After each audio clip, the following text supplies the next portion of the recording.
कुछ लोगों का कहना था कि हम हिंदी पढ़ाएं और हिंदी में कुछ ऐसा हमको बेस्ट से बेस्ट नॉलेज उसमें देना है कि ताकि उससे ही बच्चों का क्या हो, कुछ सिलेक्शन हो। हिंदी में ही हमको कुछ बताना है। तो हम मैथ पढ़ाते थे, मैथ भी पढ़ाते हैं इस समय। और हिंदी का देखिए, हिंदी का फंडामेंटल पहले बताते हैं हिंदी होती क्या है, और हिंदी का सबसे बेसिक से लेकर चलेंगे फंडामेंटल क्या होता है। तो हिंदी की सबसे पहले बात की जाए तो हिंदी की जननी क्या होती है। सबसे फर्स्ट जो इसमें बनेगा कि हिंदी की जननी किसे कहा जाता है। हिंदी की जननी किसे कहते हैं। हिंदी की जननी जो किसे कहते हैं हम, तो उसे कहते हैं क्या, संस्कृत को। क्या से कहते हैं, संस्कृत। अब बात आती है कि संस्कृत को कितने भागों में तोड़ा गया, अर्थात संस्कृत को कितने भाग में तोड़ा गया। तो संस्कृत को हम लोग मुख्यतः यहाँ पे ऐसे हम डायग्राम बनाएंगे। संस्कृत को दो भागों में तोड़ा गया। कितने भागों में, दो भागों में। किसमें तोड़ा गया, एक लौकिक कहते हैं और दूसरा अलौकिक होता है। क्या होता है, लौकिक, और दूसरा जो होता है अलौकिक। क्या होता है, लौकिक और अलौकिक, दूसरा हो गया। उसके बाद हमको बताना हिंदी का जो क्रम बना था वो किस से बना था। मैंने कहा पहले, सबसे पहले जो हिंदी का क्या है, हिंदी किस से ली गई है, कौन सी लिपि से ली गई है। तो हम कहेंगे हिंदी जो है वो देवनागरी लिपि से लिया गया है। किससे, देवनागरी लिपि से। किससे लिया गया है, देवनागरी लिपि से लिया गया। उसके बाद फिर डायग्राम बनेगा कि देवनागरी लिपि से हिंदी लिया गया, तो देवनागरी लिपि किससे लिया गया। तो देवनागरी लिपि जो है वो ब्राह्मणी से लिया गया है।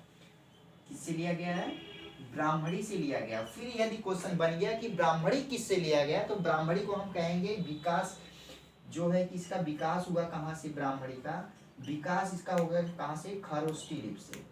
किससे, खरोष्ठी लिपि से। देखिए इतना क्वेश्चन कहाँ से बना। सबसे पहला जो क्वेश्चन बना, हिंदी की जननी किसे कहते हैं, तो कहेंगे संस्कृत को। संस्कृत कितने भागों में बांटा गया है, दो भागों में, एक लौकिक और दूसरा अलौकिक। उसके बाद बोलेंगे हिंदी जो है उस किस लिपि से लिया गया है, हिंदी जो है देवनागरी लिपि से लिया गया है। और देवनागरी लिपि जो है वो ब्राह्मणी से लिया गया है। कहाँ से, ब्राह्मणी से। और ब्राह्मणी का जो विकास हुआ अर्थात उत्पन्न हुआ, क्या हुआ, उत्पन्न हुआ, वो कहाँ से हुआ है, खरोष्ठी लिपि से। किससे, खरोष्ठी लिपि से।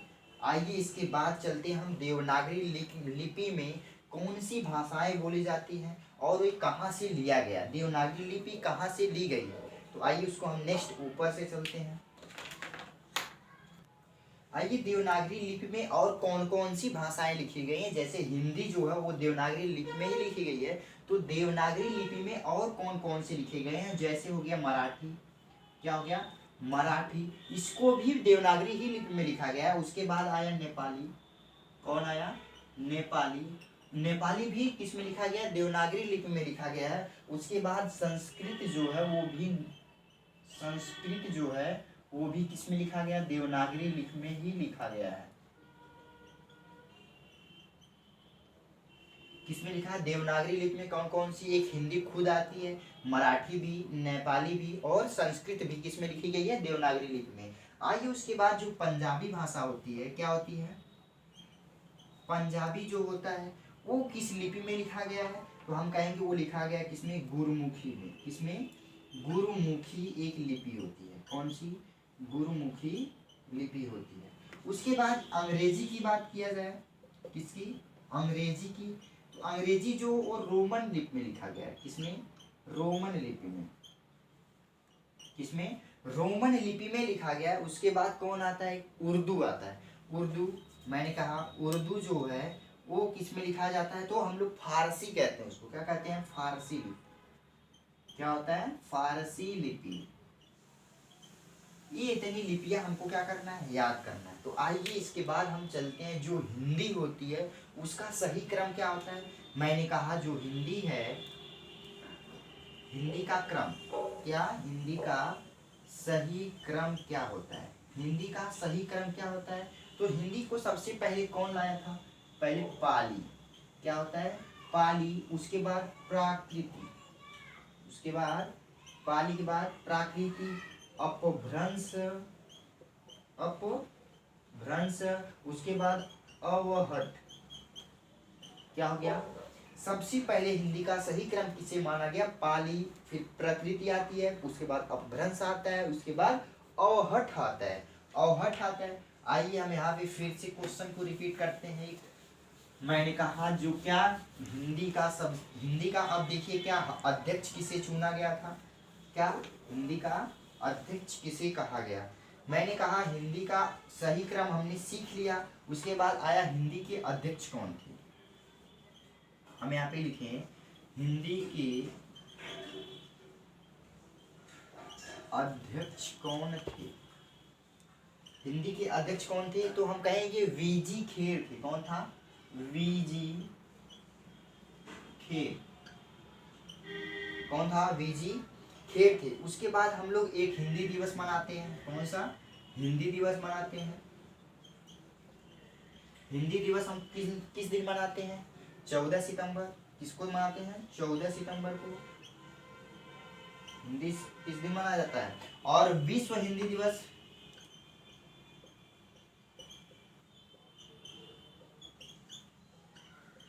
विश्व हिंदी दिवस 10 जनवरी को। विश्व हिंदी दिवस 10 जनवरी को मनाया जाता है।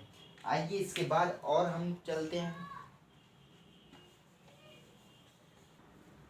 तो आइए एक नोट करके यहाँ पे लिखिए। क्या करिए? नोट। यहाँ पे 200 का नोट चिपका दीजिए। कितने का? 200 का नोट चिपका दीजिए। और यहाँ पे आप लिखिए क्या कि 2006 में, कब? 2006 में कौन आया था? डॉक्टर मनमोहन सिंह। कौन थे? डॉक्टर मनमोहन सिंह। कौन थे? डॉक्टर मनमोहन सिंह ने घोषणा की थी। क्या की थी? घोषणा की थी 14 सितंबर। हिंदी दिवस कब मनाया जाता है? 14 सितंबर को। तो 14 सितंबर 1949 को हिंदी को, जब डॉक्टर मनमोहन सिंह ने घोषणा की थी 14 सितंबर 1949 को, हिंदी को उन्होंने क्या मान लिया? हिंदी को राजभाषा घोषित कर दिए। क्या मान लिए?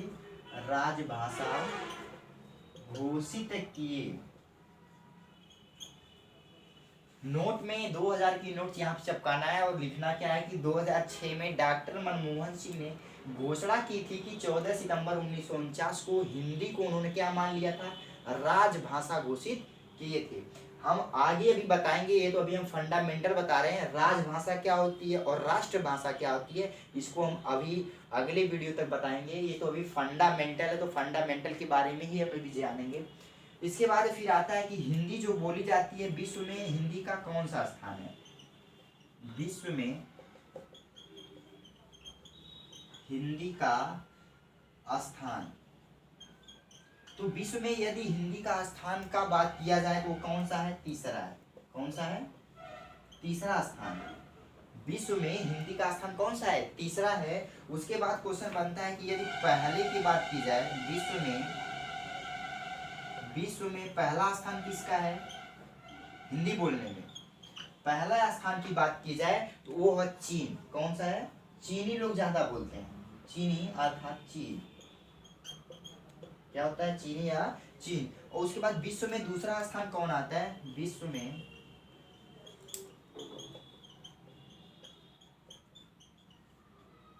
दूसरा स्थान अंग्रेजी बोला जाता है।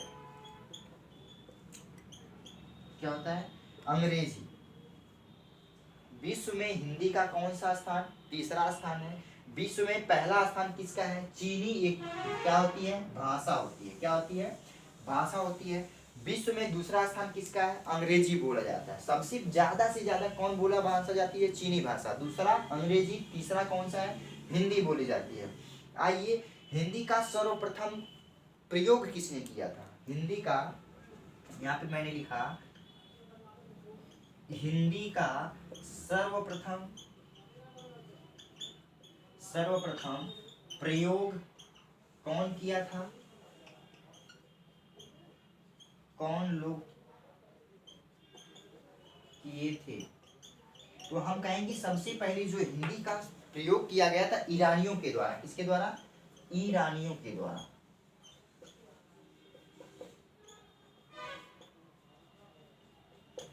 ये हिंदी का सर्वप्रथम प्रयोग ईरानियों के द्वारा हुआ था। आइए हम नेक्स्ट इसको इरेज करते हैं, उसके बाद फिर कुछ देखते हैं।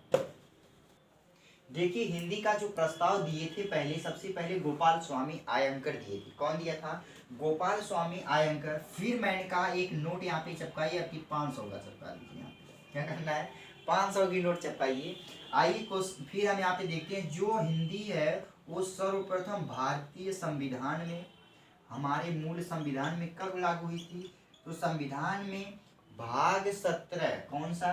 भाग 17, भाग 17 में अनुसूची पूछेगा। क्या पूछेगा? एक क्वेश्चन और, अनुसूची 8 में, अनुसूची 8वीं एवं अनुच्छेद यदि पूछ दे आपसे, क्या पूछता है? अनुच्छेद। तो हम कहेंगे अनुच्छेद 343, 343 से 351 के बीच में, 343 से 351 के बीच में इसका क्या किया गया है? उल्लेख किया गया है, अर्थात वर्णन किया गया है। तो हिंदी का प्रस्ताव गोपाल स्वामी आयंकर के द्वारा भारतीय संविधान में भाग 17 में अनुसूची 8वीं एवं अनुच्छेद 343 351 के बीच में उल्लेख किया गया है। क्वेश्चन पूछता है कि हिंदी का किस अनुसूची में वर्णन किया गया? तो कहेंगे 8वीं अनुसूची में। यदि पूछेगा किस भाग में है? तो भाग 17 में है। किस अनुच्छेद में? तो 343 से 351 के बीच में किया गया है। आइए क्वेश्चन एक और बनता है इसका कि हिंदी का पहला जो समाचार पत्र है उसका नाम क्या है? तो हिंदी का पहला समाचार पत्र, ये बार बार क्वेश्चन आता है, समाचार पत्र क्या है? तो समाचार पत्र था उदंत। क्या था? उदंत मार्तंड। क्या था? मार्तंड। ये हमारा क्या समाचार पत्र था? हिंदी का पहला समाचार पत्र कौन सा था? उदंत मार्तंड। और इसके संपादक कौन थे? यहाँ पे इसके जो संपादक थे, क्या थे? संपादक जुगल किशोर थे। कौन था? जुगल किशोर। देखिए हिंदी में अगर थोड़ा मोड़ा कहीं लिखने में गलती होगी तो उसके लिए सॉरी। इसके बाद फिर मैं कहा कि हिंदी का प्रयोग सर्वप्रथम कब किया गया था। यहाँ पे मैंने फिर एक स्टार बनाया और लिखा हिंदी का सर्वप्रथम प्रयोग 1000, क्या 1000 ईसा पूर्व किया गया था। और हिंदी का संबंध किस परिवार से था? यहाँ पे मैं ऊपर लिख रहा हूँ, हिंदी का संबंध किस परिवार से था। मैंने लिखा था यहाँ पे एक पॉइंट और, हिंदी का संबंध किस परिवार से था?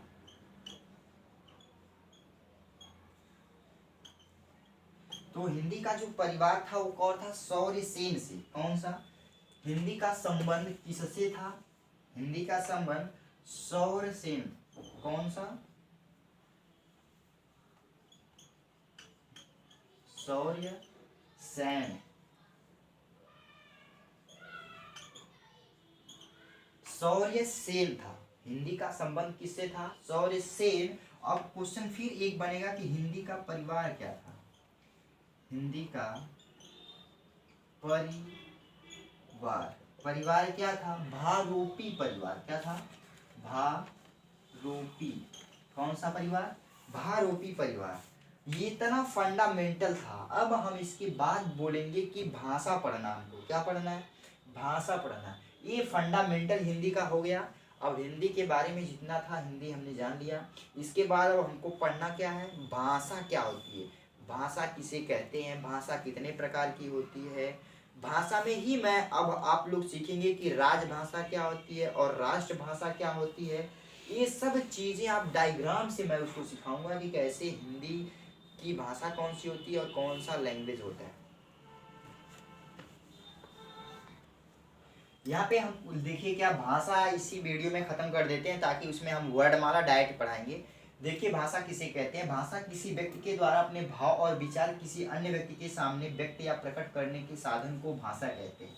जैसे मैं पढ़ा रहा हूँ, किसी के सामने अपनी भावनाओं को व्यक्त कर रहा हूँ, इसी को भाषा कहते हैं। आइए डायग्राम से समझते हैं। मैंने कहा यहाँ पे क्या है, भाषा है। क्या हो गई, इसको मैंने कहा क्या है, भाषा है।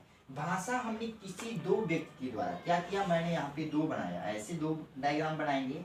यहाँ पे लिखेंगे भाव, क्या लिखेंगे, भाव और प्लस विचार। क्या करना है, भाव और विचार, दो चीज हो गया। इसको किसी के अन्य, यहाँ पे मैंने क्या किया, कोई अन्य व्यक्ति, तीसरा व्यक्ति। ये भाषा किसे कहते हैं, अन्य के सामने क्या करना, प्रकट कर देना। प्रकट कर देना ही क्या कहलाती है, भाषा कहलाती है। करना ही क्या कहलाती है, भाषा कहलाती है। देखिए डायग्राम से हम कैसे समझे। मैंने कहा जो भाषा है हम उसको कैसे कहेंगे, किसी व्यक्ति के द्वारा भाव या विचार किसी अन्य के सामने अपने प्रकट कर देना ही क्या कहलाती है, भाषा कहलाती है। इस डायग्राम से हमने सीखा।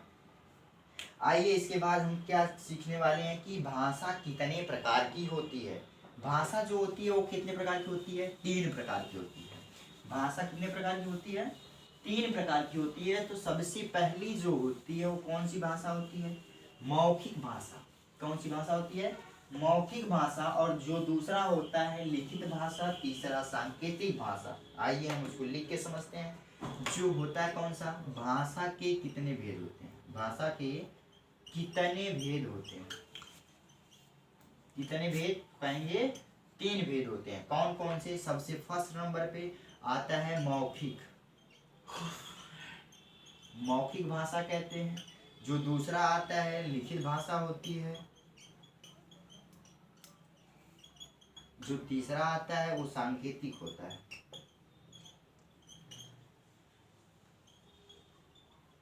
क्या होता है, सांकेतिक भाषा। भाषा के 3 भेद होते हैं, मौखिक भाषा, लिखित भाषा, सांकेतिक भाषा। हम इसको सीखेंगे नहीं, हमको इसको लिखना नहीं है कि एक मौखिक भाषा किसे कहते हैं, लिखित भाषा किसे कहते हैं, सांकेतिक भाषा। तो हमको बस इसे समझ लेना है। मौखिक भाषा होती है किसी के सामने बोल देना, मौखिक भाषा।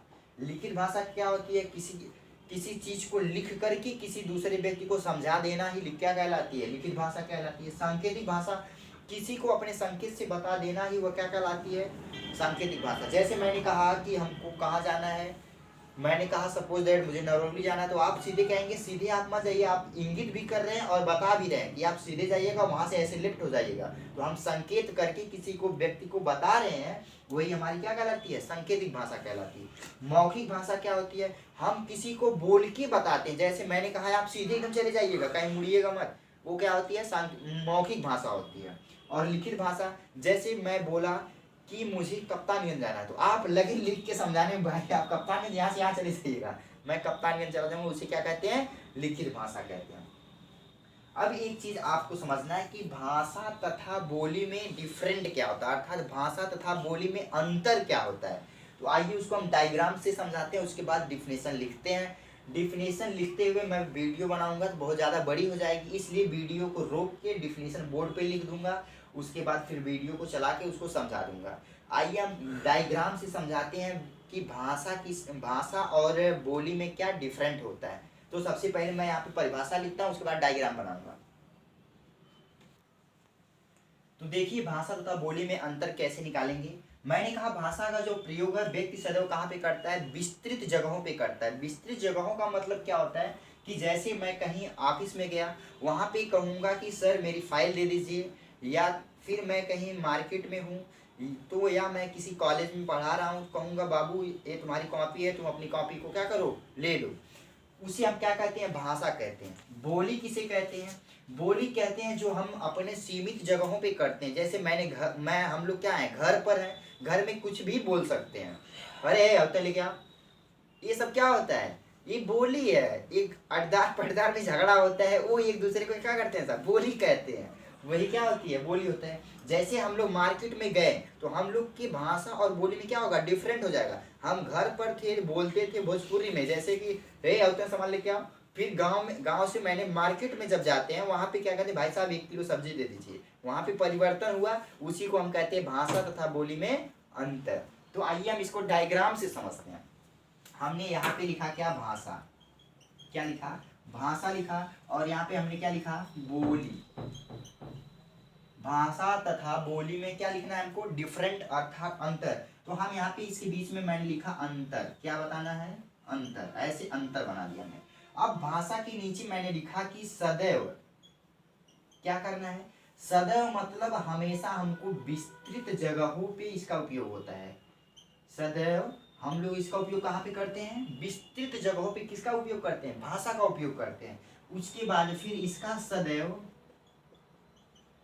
सदैव उपयोग कहाँ पे हम लोग करते हैं, सीमित जगह पे, अर्थात अपने घर पर ही हम इसका उपयोग कर सकते हैं, या कहीं रूम लेके रहते हैं, 2-4 फ्रेंड है वहां पे उपयोग कर सकते हैं। उसी को हम क्या कहते हैं, बोली कहते हैं। तो अब यहाँ पे हम इतना समझ चुके हैं भाषा तथा बोली में डिफरेंट क्या होता है। तो आइए हम एक चीज और समझते हैं कि राजभाषा और राष्ट्रभाषा में क्या डिफरेंट होता है, उसको भी हम समझेंगे। राजभाषा तथा राष्ट्रभाषा किसे कहते हैं, उसके बाद हिंदी की बोलियां, लास्ट टॉपिक होगी हिंदी की बोलियां कहाँ कहाँ बोली जाती है, हिंदी में कितनी बोलियां होती हैं और कितनी उपभाषाएं होती हैं, बस इसका लास्ट टॉपिक वही है। तो आइए 2 से 3-4 मिनट और लगेगा, पूरी टॉपिक फंडामेंटल हिंदी का एकदम समाप्त हो जाएगा। इसके बाद हम चलेंगे डायरेक्ट वर्णमाला पर। देखिए क्वेश्चन, राष्ट्रभाषा और राजभाषा में डिफरेंट क्या होता है। राष्ट्रभाषा किसी भी देश के बहुसंख्यक लोगों की भाषा को क्या कहते हैं, राष्ट्रभाषा कहते हैं। अर्थात राष्ट्रभाषा किसी भी देश के बहुसंख्यक अर्थात किसी भी देश में रहने वाले अधिक से अधिक लोग यदि राष्ट्रभाषा को मान लेते हैं, वह क्या होती है, राष्ट्रभाषा होती है। लेकिन ऐसा कोई माना नहीं, सभी लोग राजभाषा को मानना शुरू कर दिए। डॉक्टर मनमोहन सिंह, मैंने बताया था डॉक्टर मनमोहन सिंह जब 14 सितंबर 1949 को उन्होंने 2006 में क्या किया था, घोषणा किया था, किसकी, राजभाषा का किया था, ना कि राष्ट्रभाषा का।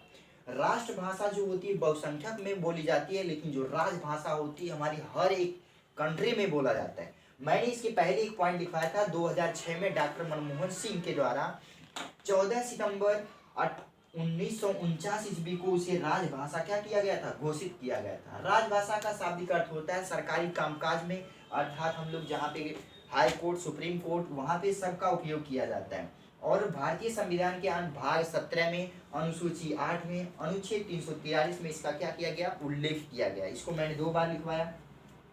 आइए इसके बाद लास्ट टॉपिक इसकी बचती है कि हिंदी की बोलियां क्या क्या होती हैं और कौन कौन से स्टेट में बोली जाती हैं।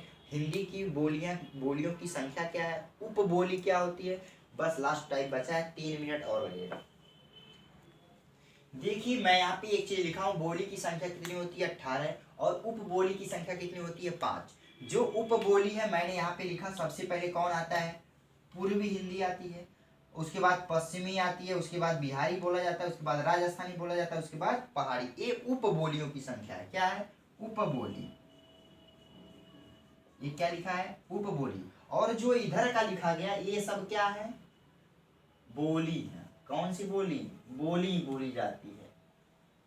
कि जैसे मैंने कहा पूर्वी हिंदी में कौन कौन सी बोली बोली जाती है, एक अवधी बोली जाती है, दूसरा बघेली बोली जाती है, तीसरा जो होता है वो छत्तीसगढ़ी बोली जाती है। उसके बाद पश्चिमी की बात करते हैं, वहाँ पे ब्रज भाषा बोली जाती है, खड़ी बोली बोली जाती है, कन्नौजी बोली जाती है, बुंदेली बोला जाता है और बांगरू बोला जाता है।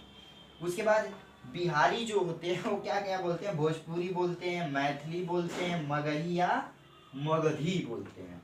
उसके बाद फिर राजस्थानी में जो सबसे ज़्यादा बोली जाती है मेवाती, मारवाड़ी, मालवी और जयपुरी। उसके बाद पहाड़ी जो आते हैं वो पहाड़ी क्षेत्र में उनमें सबसे ज़्यादा नेपाली बोलते हैं, कुमायूनी बोलते हैं और गढ़वाली। ये जो है इधर के 18 क्या है हमारी बोलियां लिखी गई हैं, और जो इधर 5 लिखा गया है क्या है, उपबोली लिखी गई है। तो हिंदी का क्षेत्र किस किस स्टेट में है, अर्थात हिंदी किस किस राज्य में बोली जाती है। इसके बाद हम लिखते हैं एक क्वेश्चन लास्ट, वो बस 1 मिनट लगेगा, उसको हम यहाँ पे पहले लिख रहे हैं, उसके बाद समझा देंगे कहाँ कहाँ पे बोला जाता है। तो हिंदी की उपबोलियों की संख्या कितनी है? 18, ये याद रखना है।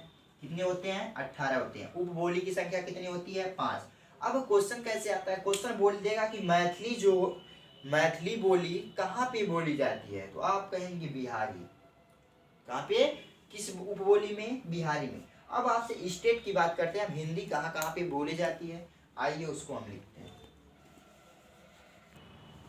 देखिए हिंदी के क्षेत्र के अंतर्गत कौन कौन से राज्य आते हैं जिसमें हम बोलते हैं। सबसे पहला जो होता है वो है कौन? उत्तर प्रदेश, दूसरा हरियाणा, तीसरा छत्तीसगढ़, झारखंड और हिमाचल प्रदेश, बिहार, राजस्थान, दिल्ली, उत्तराखंड और मध्य प्रदेश। ये 10 देश ऐसे हैं जहाँ पे हिंदी का क्षेत्र ज़्यादा है। हिंदी अधिक से अधिक बोली जाती है, लगभग 90%, 100% में से लगभग 90% क्या बोला जाता है? हिंदी बोला जाता है। तो हमारा हिंदी का जितना भी फंडामेंटल था वो क्या हो गया? समाप्त हो गया। अब हम पढ़ेंगे आगे वर्णमाला क्या होती है, वर्णमाला में कितने भेद होते हैं, वर्णमाला कितने होते हैं, कितने स्वर होते हैं, कितने व्यंजन होते हैं, इस सब अगले टॉपिक में पढ़ेंगे। तो और इससे पहले मेरे चैनल को आप लोग सब्सक्राइब करिए, शेयर करिए, लाइक करिए, कमेंट करिए, जो भी गलती है उसको कमेंट करके बताइए। तो थैंक यू क्लास।